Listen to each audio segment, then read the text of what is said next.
Hello everyone, and welcome to the March 2019 edition of our monthly movie reviews. This is the series where we take all of the new movies we saw over the course of a month and we review them in order from worst to best. Also, I finally saw Everybody Knows from our 2018 and 2019 videos, and it did not disappoint at all. Go see it when you can. It's a solid 8 out of 10. Go see it. Okay, now it's time for the movies. And you're gonna give me what I want. Give me what I want. You know what I want. I've been asking for it for years. Give me what I want! That's not what I want!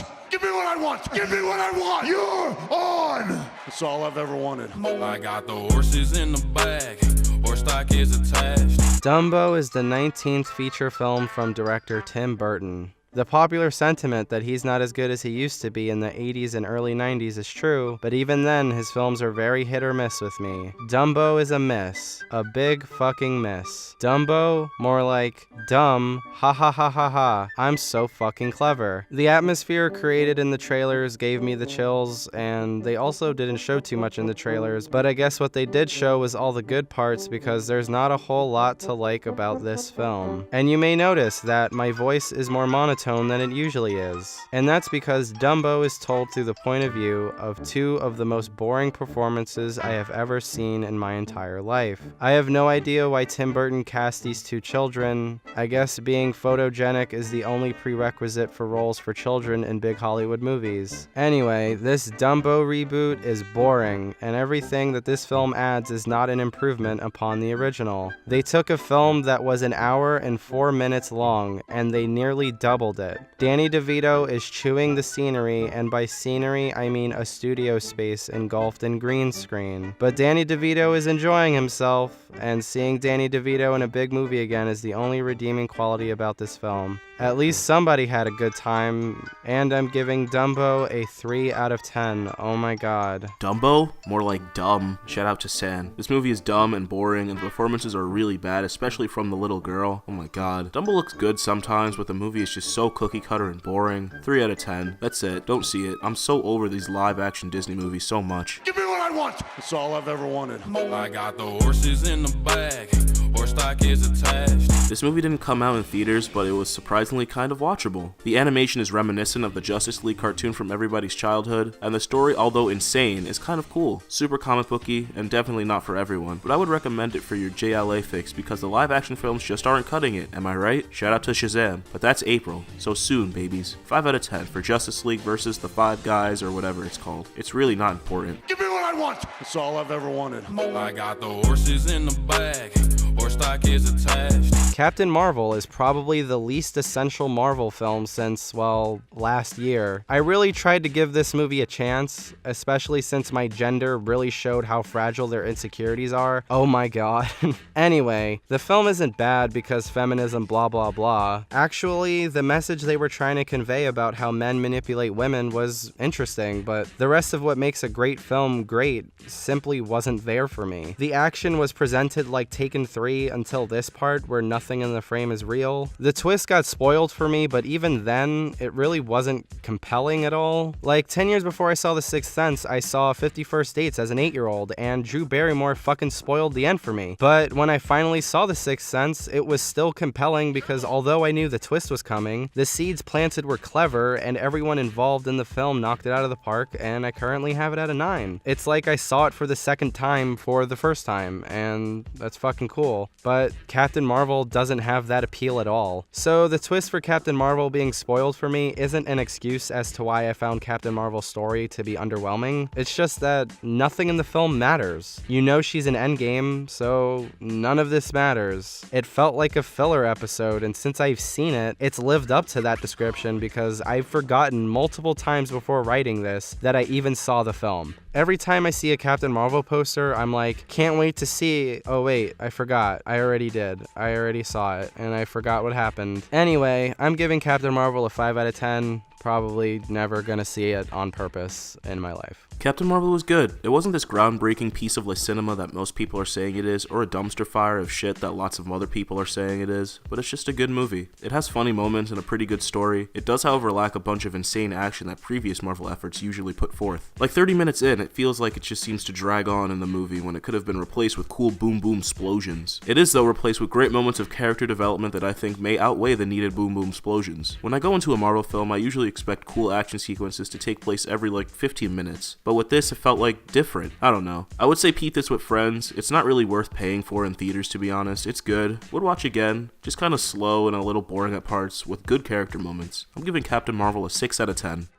Give me what I want. That's all I've ever wanted. I got the horses in the bag, horse stock is attached. Gloria Bell is the 7th film from acclaimed Chilean director Sebastián Lelio, the director of Fantastic Woman, which won the Oscar for Best Foreign Language Film, and Disobedience from last year, which I really liked. It's on Amazon Prime Video, so you should totally see it. Go see it, it's really good. Anyway, Gloria Bell is a remake of the 2013 film Gloria, also directed by Lelio, which I haven't seen yet, and I wish I had so I can compare the two. But Gloria Bell was good. As the weeks have passed since I've seen it, it's not really sticking in my mind as much as I would like it to. The performances were good. It was overall well done, but it's just something I don't think I'll return to, and I'm giving Gloria Bell a 6 out of 10.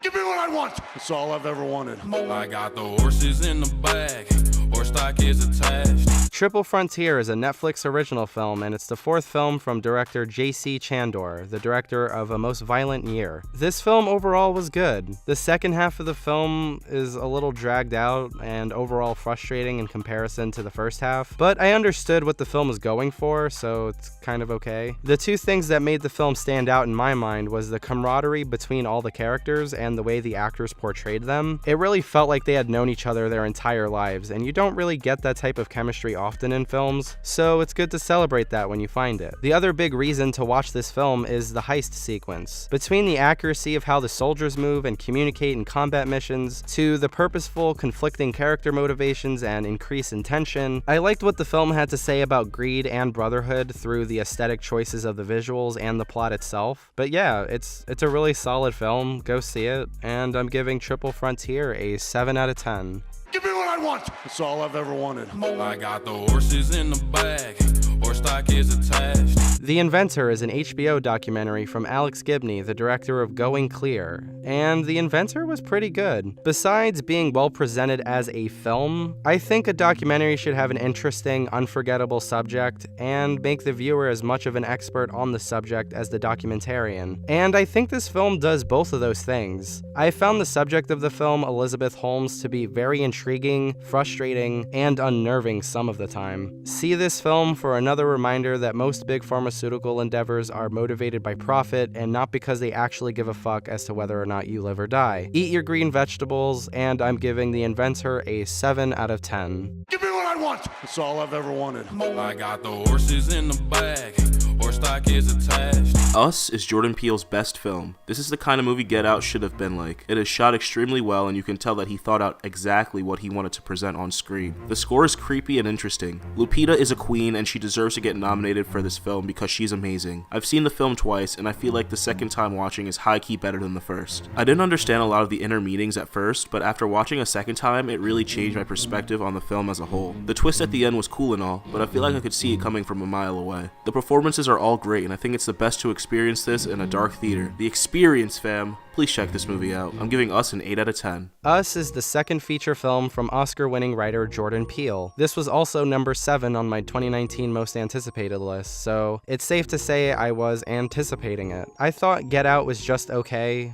even on a second watch, but that did not happen with Us. When I saw Us for the first time, I found it to be quite the mixed bag. It has tonal inconsistency issues that ruin a lot of scenes. For the most part, it's shot pretty mundanely, the original score fucking sucked, and the overall horror elements didn't work for me at all. I actually left kind of unfazed by the film. The twist was good, but like I said, I was unfazed. But then I saw it for a second time, and although those issues are still present for for me, I got so much more out of this second watch. The amount of clever foreshadowing and seed sowing lends itself to rewatch it multiple times. The second time around, I got more out of the little things in the film that I don't want to spoil, but when I say little things, I mean little. For those of you who have seen the film, watch the film again, but pay attention to the usage of color and what those colors are associated with, and when those colors aren't present, and you'll see connections that you didn't see the first time, and it's like, damn Jordan, you didn't have to go this hard, but you did it anyway, and we appreciate you. I even started to develop my own personal attachment to one of the many messages the film is trying to say, and during the climax of the film, I shed a couple tears. I found that aspect of the film was so well presented, I don't think I've ever seen that subject matter portrayed in that way before, and it hit me kinda hard. I don't want to reveal what that is because it involves spoilers, and this is the type of film you don't want spoiled. Both of Lupita Nyong'o's performances are so much more layered in the second viewing as well, and I won't be shocked if she's not nominated for an Oscar because it's a horror film and the Academy doesn't like horror films or something. Anyway, I liked Us a lot, and I don't remember the last time my opinion shifted this much from viewing to viewing, but that's why certain films demand multiple viewings, and I'm giving Us a 7 out of 10. Give me what I want. That's all I've ever wanted. I got the horses in the bag, horse stock is attached. Girl is the first feature-length film from Lucas Daunt. I'm sorry if I pronounced your name wrong, but I loved your film, so I hope you forgive me. Anyway, Girl tells the story of a 15-year-old trans person who's in the middle of transitioning, and I found this film to be beautiful, heartbreaking, and ultimately educational because there aren't a whole lot of films like this, and although I've never gone through that experience, it felt like I was seeing something so incredibly authentic. And certain people might be uncomfortable with watching trans people on screen, and this is not to pander to you and make you feel better about watching it, but this experience is so similar to what people go through all the time, which is finding your identity and being yourself, and how hard that can be if you're dealing with social roadblocks or self-loathing. There's so much in here that is so universal, I really don't see a valid reason why this film shouldn't be watched. Well, I guess it's a foreign film and people don't like reading. The metaphor of the ballerina sequences is beyond perfect. The performances in the film, especially from Victor Polster, who plays Lana, are on another fucking level. The way that the camera captures Lana and frames her is so purposeful and beautiful. You can feel as if the camera is treating her plight very delicately, and being able to feel that presence through the way the film is shot is definitely an achievement. I think everyone should see this film. It'll definitely be on my favorite films of the year list once I see every film from 2019 for sure. It's on Netflix as an original film, so you can see it whenever you want, and it's not gonna go away, so you have time to see it. Go fucking see it, please. And I'm giving Girl an 8 out of 10. Give me what I want. That's all I've ever wanted. I got the horses in the bag, horse stock is attached. Climax is the fifth feature-length film from controversial Argentinian director Gaspar Noé. Climax was my #1 most anticipated film of the year. To recap, I hate Love, Enter the Void is one of my favorite films, and I finally saw Irreversible recently, and holy fuck is it one of the most traumatic and beautiful experiences I've ever had watching a film in my life. It pervaded my every thought for almost 2 weeks, it gave me legit nightmares, I had frequent panic attacks, it genuinely shook me to my core. I've never had an experience like that in my life. If you're squeamish, don't see Irreversible, and even if you don't think you're squeamish, just don't, lol, just don't. It's rough.